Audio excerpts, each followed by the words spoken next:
తెలంగాణ ప్రజలమందరం కలిసి ఆ కుటుంబాన్ని ద్రోహులుగా ప్రకటించాలి, ఆ పార్టీని ద్రోహులు పార్టీగా ప్రకటించాలి, ఆ పార్టీని దరజరనియొద్దు, ఊళ్ళకు రానియొద్దు, తరిమి తరిమి కొట్టాలి.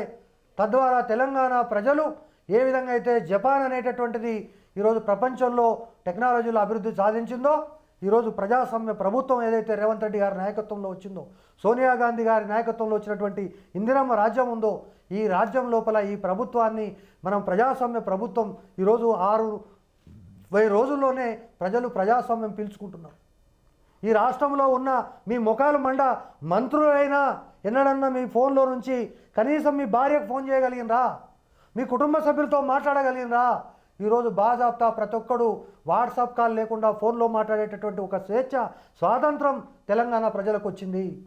రికార్డులు చేసేవాళ్ళు ఏంటి వాళ్ళు? ప్రతి ఒక్క వాని ఇంట్లో కుటుంబ సభ్యుల మీదే వానికి నమ్మకం లేదు. వాని కుటుంబ సభ్యుల ఫోన్లే వాడు రికార్డ్ చేసిండు. ఇది వాస్తవము.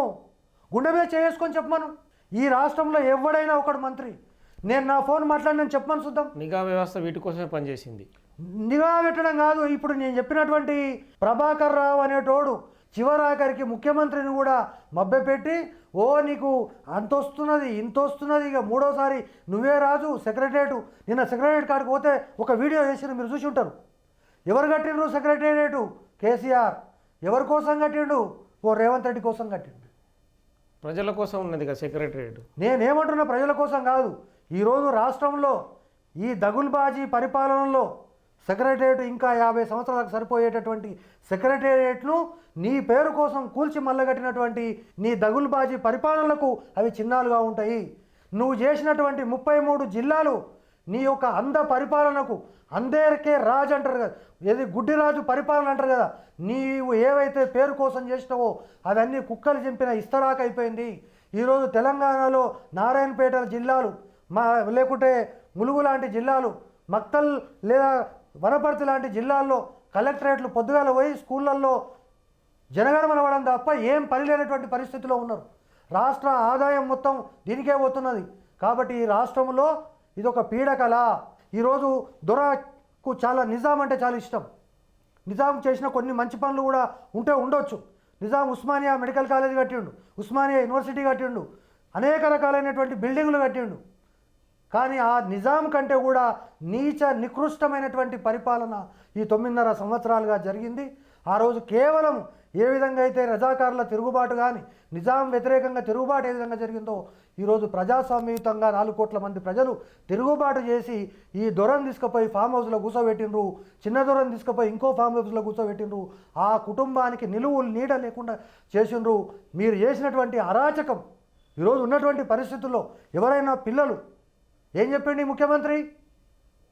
నా కొడుకు కానీ నా కూతురు కానీ తప్పు చేసినా నేను జైలుకు పంపుతా తప్ప కాపాడనన్నాడు. సిగ్గు శరం ఉన్నదా నీకు? నీ బిడ్డ కవిత అరెస్ట్ అవుతుందని జైల్లో ఢిల్లీలో ఖబర్ వస్తే ఈ రాష్ట్రంలో ఉన్న మంత్రులు, ఎమ్మెల్యేలు, ఎమ్మెల్సీలు ఒక్కొక్కరు 20-25 ఫ్లైట్లు మొత్తం రాష్ట్రం అంతా తీసుకుపోయి ఆడబెట్టినావు. ఆ రోజు నువ్వు చెప్పిన మాట గుర్తు రాలేదా? సో కాబట్టి ఇవన్నీ కూడా ప్రజలు చూసిండ్రు. కాబట్టి 4 కోట్ల ప్రజలు నిజంగా కూడా అటెండర్ ఆలోచించి చెప్పిండో ఆలోచించకుండా చెప్పిండో కానీ ఒక కథాపూర్వకంగా చెప్పినా ఖచ్చితంగా 4 కోట్ల ప్రజలను మొరను ఇంద్రుడు ఆలకించిండు, సోనియా గాంధీకి చెప్పిండు.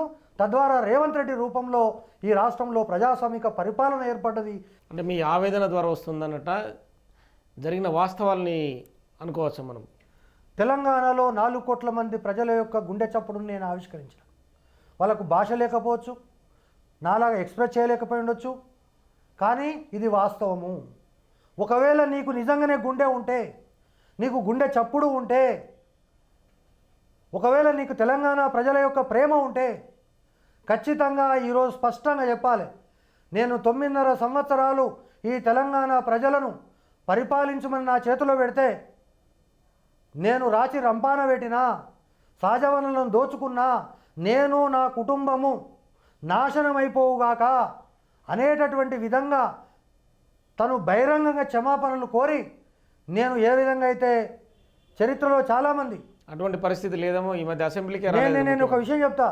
చరిత్రలో ఈరోజు హిట్లర్ చనిపోయాడు, హిట్లర్ ఆత్మహత్య చేసుకున్నాడు. కానీ ఇవి ఆత్మహత్య చేసుకునే బాపతలు కావు. హిట్లర్ కంటే ఘోరమైనటువంటి చరిత్ర మీకున్నది తెలంగాణలో. కనీసం హిట్లర్ అన్న ఆత్మహత్య చేసుకున్నాడు, అరే నేను చేసిన తప్పులకి ఇది చాలు అని. కానీ మీకు ఆ రకమైనటువంటి పద్ధతి కూడా, ఏదో పరివర్తన కూడా మనకు కనిపిస్తలేదు. 6 నెలల్లో మళ్ళీ వస్తాం, ఇది స్పీడ్ బ్రేకరు, వీళ్ళకేం చేతన అవుతుంది, మళ్ళీ మనమే వస్తున్నాము, త్వరలోనే బాపు మళ్ళీ ముఖ్యమంత్రి అవుతాడు. ఏడా బొందలగడ్డకి అవుతాడా ముఖ్యమంత్రి? తెలంగాణలో ఏముంది బొందలగడ్డ?